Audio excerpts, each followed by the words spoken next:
Thank you, South Carolina.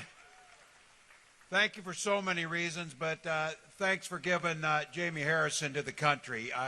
Someone who understands what it means to build party and to build the infrastructure necessary and to take the passion and energy and just quite honestly the kindness and the vision and this state's motto, the idea of hope. If there's always hope, there's a better tomorrow. So, Jamie, thank you, and thank you for the kind introduction. Chair Spain, thank you. Look, this is impressive. Some of you heard me earlier say this. I'm a geography teacher by training. That's my thing. My kids say, well, what do you do now? Nobody uses maps anymore. They just plug it in. But I am convinced that the greatest disservice that was ever done to this country had to do with geography back in the 2000 election when they decided to show us a red and blue maps. And they decided to divide the country. And it got into people's heads. And now they see a map and they say, oh, South Carolina, that's deep red. Well, I beg to differ. With this room doesn't look like it's deep red to me. I beg to differ with the leadership you put up here. It wasn't that many years ago you had a Democratic governor. Governor Hodges, good to see you. And so it wasn't that many years ago. And I think you heard it, but I think it is worth mentioning. I had the privilege of going to Congress right from the classroom. And it wouldn't surprise you, but I didn't know a goddamn thing about Congress. But I knew about what people were asking they wanted in their lives. They wanted good education. They wanted good jobs. They wanted safe communities. They wanted clean drinking water. Those are the things they needed. But just having the right ideas isn't good enough. Heck, if it were about the right ideas, Democrats would win every election. But we don't. We don't. You got to organize. You got to figure out how to get that done. I got to Congress because of just like the people sitting in this room at every single table. You don't get to Congress as a school teacher in a district where nobody knows you. You have no money and no connections. You get there by building out party and taking the ideas. I've run into probably half a dozen people tonight say, I'm running for office next year. They and their families are putting themselves out there, and they're counting on folks like you. You could have gone anywhere tonight.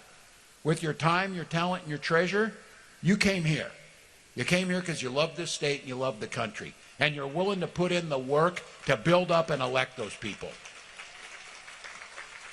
And I was saying I didn't know anything when I got there, but I had passion. Well, passion without guidance and a plan doesn't get you much. That's why Democrats are pretty lucky. Republicans get to Congress and they don't know a damn thing and they continue to learn less why they're there.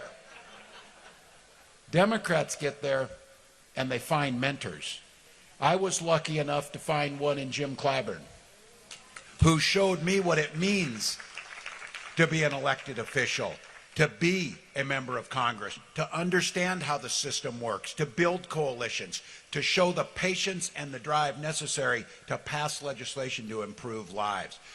It's just not South Carolina's blessing. Jim Clyburn's a national treasure. So on behalf of this country, thank you for sending him there. And speaking of national treasures, I have the privilege of being part of a pretty small group of folks. The senators want to tell you how elite they are. There's only 100 of them. Well, there's only 50 governors, so that's even more. 23 of them are Democrats. By the way, we represent the majority of the people and 70% of the economic driver behind this country. But 23 is not enough. But I can tell you, amongst those 23, we're a pretty tight group. You get to know people pretty well. And there's a few of them, one in particular, pretty beloved amongst all of them. You're going to get to hear from Wes Moore a little bit, and you'll figure out why. A governor's governor, bringing a passion, bringing a sense of hopefulness, bringing a sense of joy and kindness to the job, but a fierce sense of determination. That's what happens when you elect people who go to do the job. That's what happens when you elect people who realize we don't come here to win elections to celebrate on election night, although that is fun. We like doing that. We win elections so that we can improve people's lives. We don't win elections to hold on to that political capital. We win elections to burn it to improve lives. You elect people like Wes Moore, you start to see those things happen. And across the country, as you heard it, I got a little chance because of being on a ticket, which I'm just going to name. We had an opportunity last November to elect the most qualified person who's run for president in this country. And we blew it. We didn't get it done. We had a visionary, compassionate, kind, and effective leader that we had a chance to elect. But what we know is that you've got to get out there and we've got to do the work for it.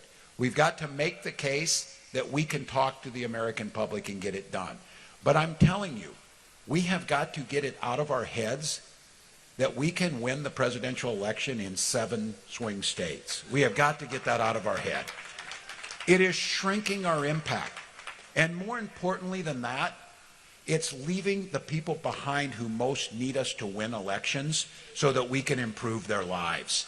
So whether it's South Carolina or Texas or Florida or South Dakota, we need to take our message to those folks. Because right now, it's in those places especially that people are hurting. States that didn't expand Medicaid. States surrounding me that turned down summer food nutrition programs for their students because they said the kids are too heavy as it is.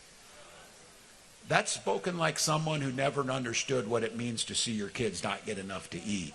That's spoken by someone who truly doesn't care.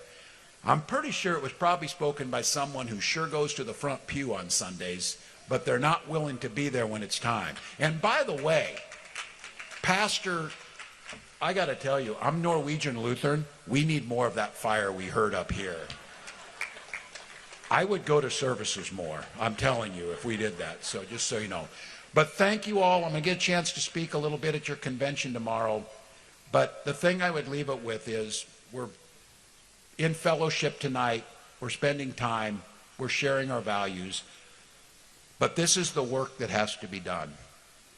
Nobody's riding in to save us. No great orator's going to come and make it happen. Nobody's going to have a consultant that gave them just the special word that all these people are going to say, oh yeah, I'm going to vote for Democrats now because they came up with a special word. Or they keep telling us we have to learn how to talk to people. Yeah, you got to go talk to people. That's pretty obvious. But we got to make sure that we're talking and listening at the same time. So I'm out here to listen to where folks are doing. I came here actually to listen to Wes Moore, like all of you are going to. But this is noble work. Nobody's going to do it for us, and there is going to be a time. These petty, cruel people who are in D.C. right now and in some of the state houses across this country, there will be a reckoning, and they will be pushed into the dustbin of history. And the folks who are here, and you may not know their names, are going to be the ones that are out there working and get somebody elected who's going to cast a vote to improve somebody else's life. Not looking for glory, not looking for a pat on the back, but simply doing the right thing. And I said this, I don't want to live my life with regret.